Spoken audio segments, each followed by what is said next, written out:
I'm here at Jimmy Hawkins' house, and he has an amazing smart home. He runs a smart home TikTok channel, Instagram, and he has some of the coolest automations and devices in his house. He is really good at talking to the camera, so I'm gonna let him show you around his house. Let's go.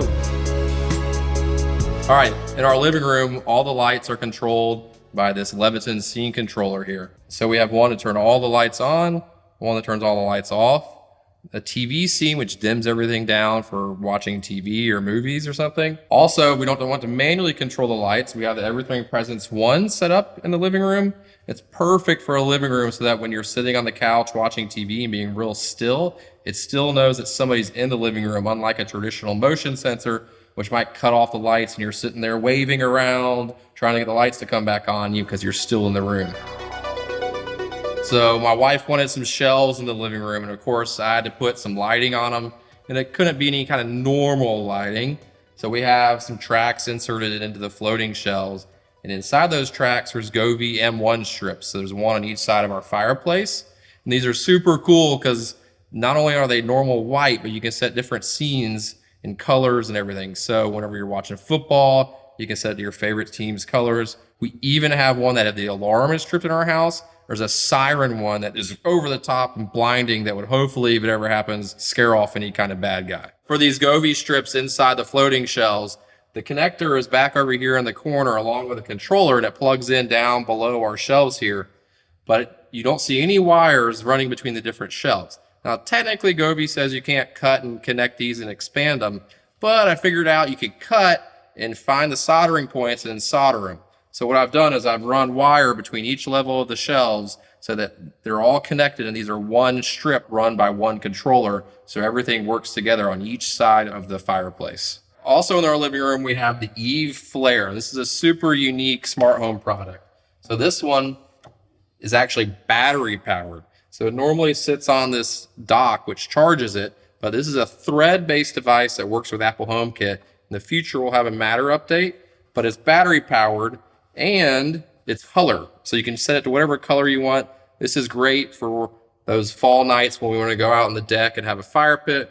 We can just take it off the dock, carry it out there with us, and enjoy our evening. All right, this is our bedroom, or as I used to say on cribs, this is where the magic happens. This is where the magic happens. So in here, we once again have another Hunter Wi-Fi fan that works with HomeKit. We have it connected to Home Assistant via their HomeKit connector. We automate it for nighttime scenes, turns off when nobody's in the room. And we detect that by a car motion sensor over here. Our curtains in our bedroom, we have first generation switchbox curtain motors. So they also have solar panels hooked up to them to keep them topped off since they're battery powered. So we have automations set up to close them at night, open them in the morning, things like that. My side of the bed, we have the SmartThings station set up. So this is an interesting device that Samsung came out with, I believe earlier this year, but this is a Qi charger that you'd use to charge your phone. But you can also run automations in the SmartThings app based on whether your phone is charging at night. So this is actually how we start our nighttime automation. That whenever I put my phone on there to charge, I'm finally ready to go to bed. Turns the lights off, makes sure the fan is on, turns the TV off, closes the curtains and everything without me having to do anything but set my phone on the charger. So in our bathroom, we have some Mulex Zigbee shades, which of course automatically open and close every day. We have to be a little careful in here because you don't want them to open while you're in the shower. So we have a 4-in-1 sensor up there that measures humidity. So we make sure they don't open when the humidity is high and somebody's in the shower. But those shades can also be controlled by, which is probably one of the coolest products that we have, which is this Zeus button controller. So it has 5 buttons, the big one which can control the light. So it controls the accent lights and the top of our walls here. But each of these buttons has like 3 or 4 different presses that you can program things with. So in our case, we have these buttons programmed to control the shades. That way, red means, hey, we need the shades closed. Green means, all right, it's okay. We can open them up and you're free to walk around while you're dressed. On my wife's side of the vanity, I don't know about you guys, but my wife is super paranoid about leaving her straightener or curling iron plugged in. So I set her up with a smart outlet over here. That way she can plug her hair appliances in And whenever she leaves the house, this smart outlet automatically turns off. That way she doesn't have to be worried about burning down the house because she left a hair straightener plugged in. That's one that'll get excellent wife acceptance for you guys. We also have in our bathroom the Echo Flex, which is probably one of the coolest Echo devices that Amazon had. Then of course they canceled it, which sucks, but it was perfect for bathroom applications since it just plugs into the wall and it's super tiny. Now, what you might not expect is this toothbrush. It's an electric Oral-B toothbrush. It is also connected to our smart home. Oral-B makes a line of Bluetooth toothbrushes that were designed to work with their mobile app on phones, but some smart developer for Home Assistant said, hey, I could use that for my smart home. And so this connects to our Home Assistant, and every night when I run it at a certain time at night, it automatically shuts down our old house based on me just brushing my teeth. That's so awesome. The toothbrush controls Jimmy's house. Pure genius. Our kitchen also has plenty of smart home devices. So starting with the kitchen sink, our faucet is a U by Moen smart faucet.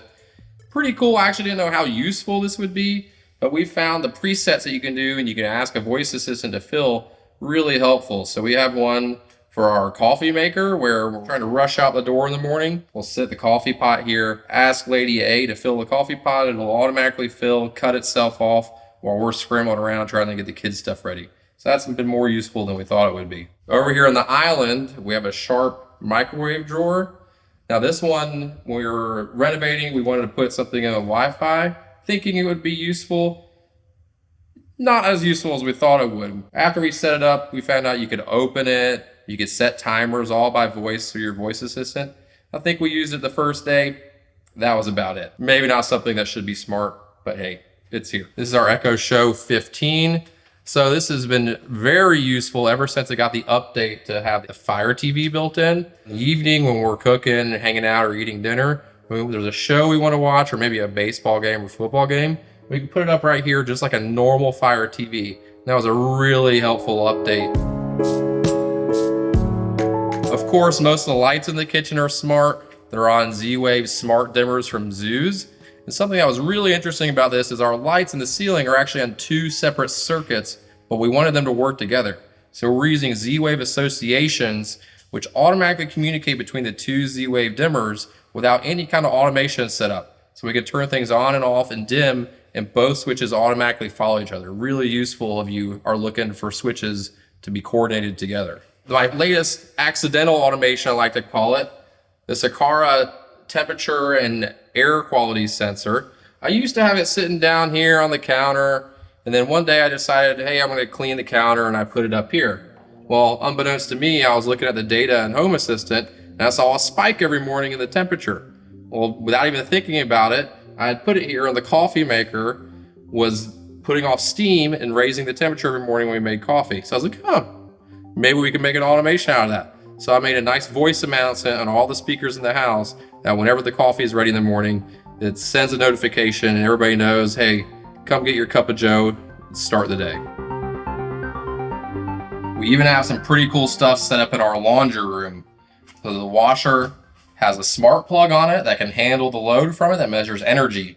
So we can detect whenever the laundry is done running, that energy drops.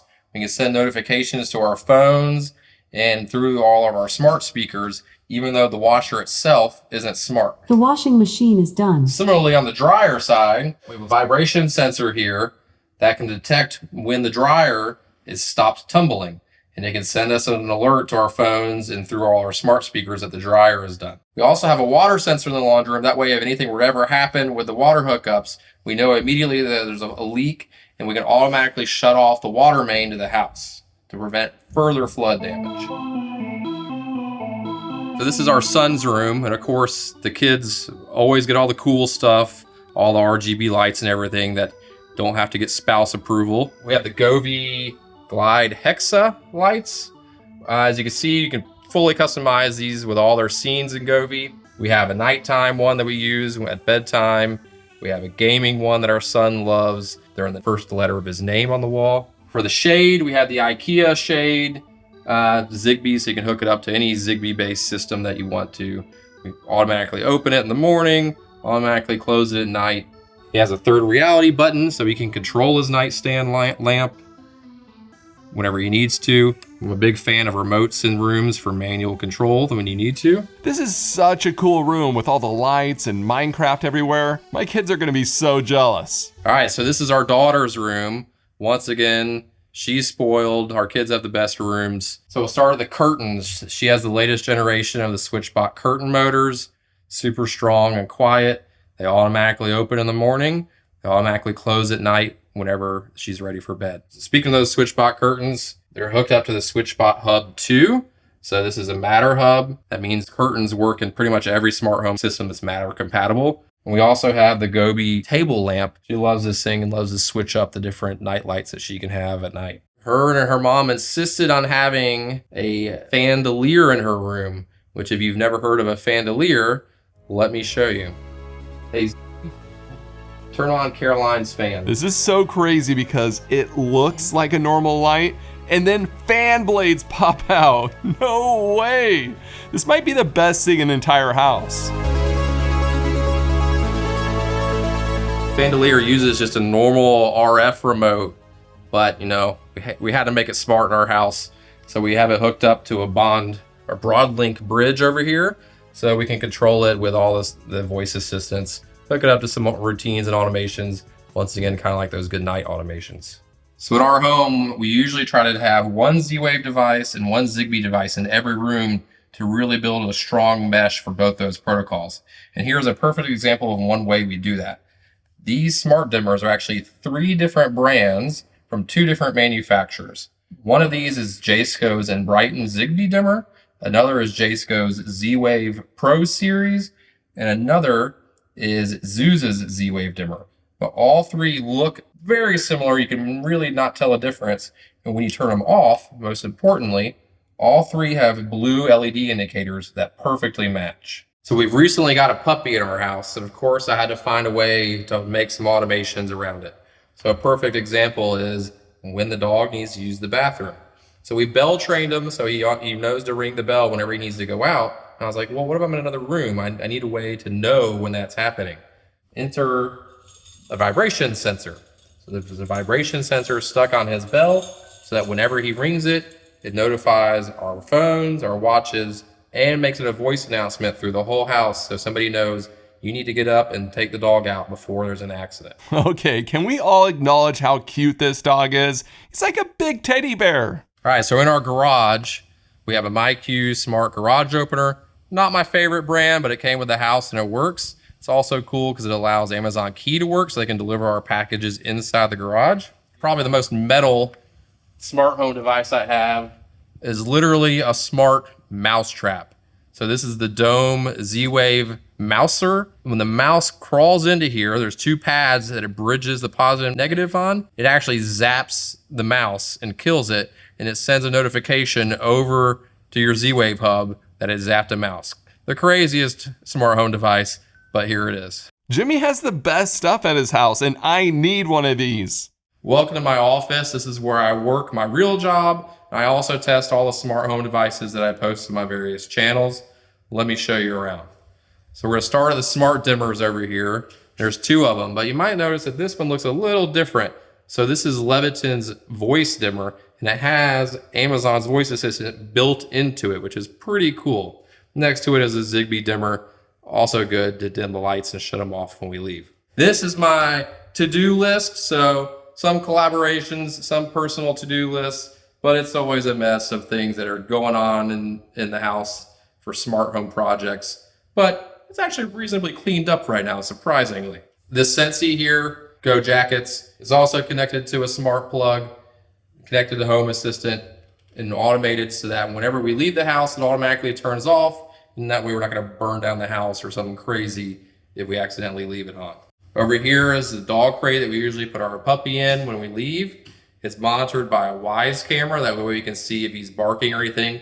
That Wise camera actually has barking alerts. So whenever we're away from the house and he's in his crate, if he's going crazy, we'll get alerts and know, hey, maybe he needs to go out. Maybe we need to come back, let him out. Or maybe a neighbor needs to come over and check on him. Now here's my desk. where all my work happens.